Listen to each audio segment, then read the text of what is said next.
up on YouTube. So I think that really helps to go back and watch it again so you can hear all my comments as you're looking through things, because it takes more than once to kind of let these things digest. You don't learn math, you just get used to it.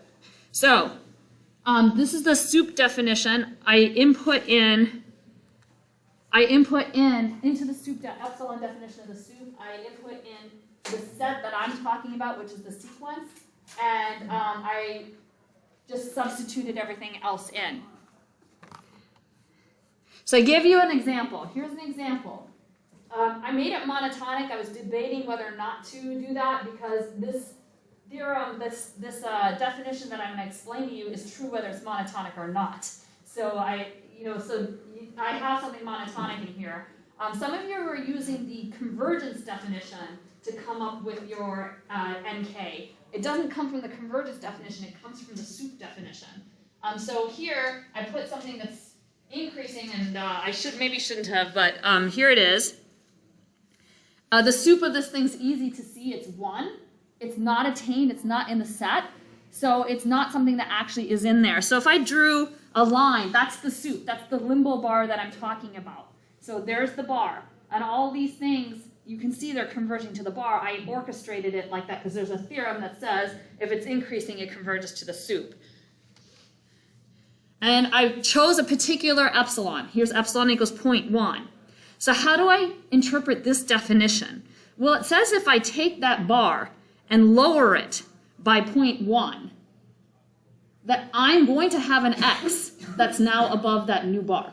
That's what that says. That's what that definition interpretation is. I can even tell you what the cutoff point is from data. So that's how Dash and I did it. We looked at data. It's kind of easier to see it that way. And there's the first x. There's the first one that satisfies that s minus epsilon's over that new dashed line. So that's the epsilon definition, that for every epsilon bigger than 0, if I drop down the bar just a wee bit, there's going to be an x that's bigger than that new bar. Does that make sense? So then the soup is just what the sequence converges to? Well, that's the theorem. That's what I told you, that I shouldn't have probably chose something that is exactly your theorem. This is true regardless of whether it's converging or not. Okay. If you have a soup and you drop it by a little bit, there's going to be an x that's going to be above that new bar. Okay.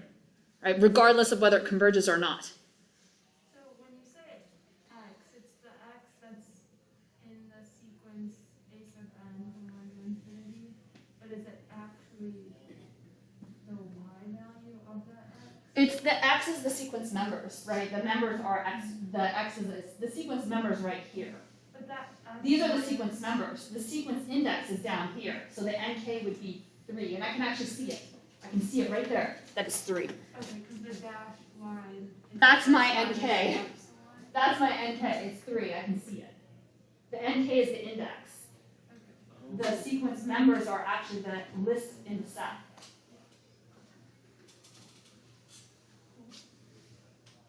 I think it. My free cam is deleting the 0.95. It's 0.95 is now bigger than 0.9. I can actually pinpoint in the data set where it happens. Do you see it? So when you ask for an n sub k, you're asking for which element?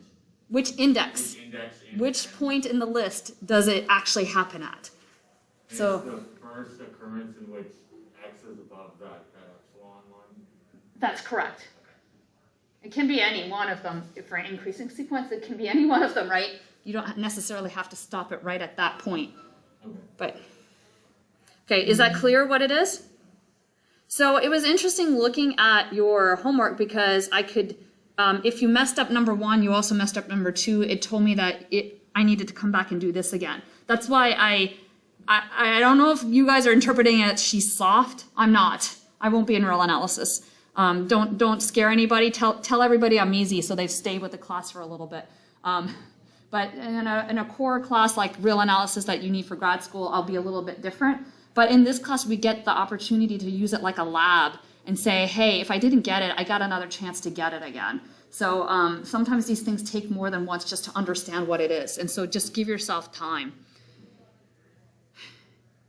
So how do I come up with this definition for INF?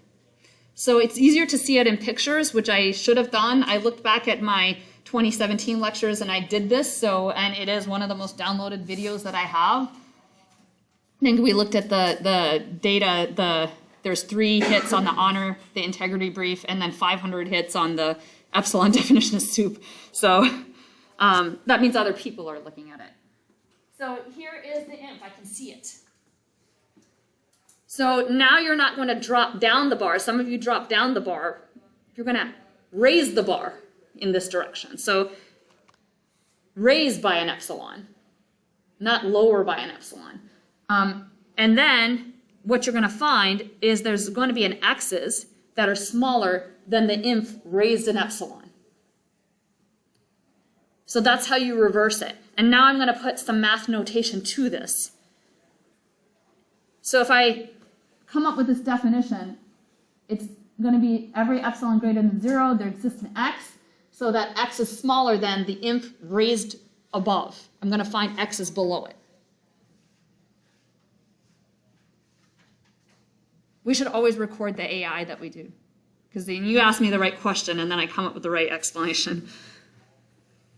Do you guys have questions on this? Because I think I gave you revisions on this, and I gave them kind of vague, a little bit more vague if I felt that it wasn't understanding behind it, but I think now it should be clear. But if it's not, send me a text and I can come up with other ways to explain it, or even other examples. It doesn't necessarily have to be increasing or decreasing.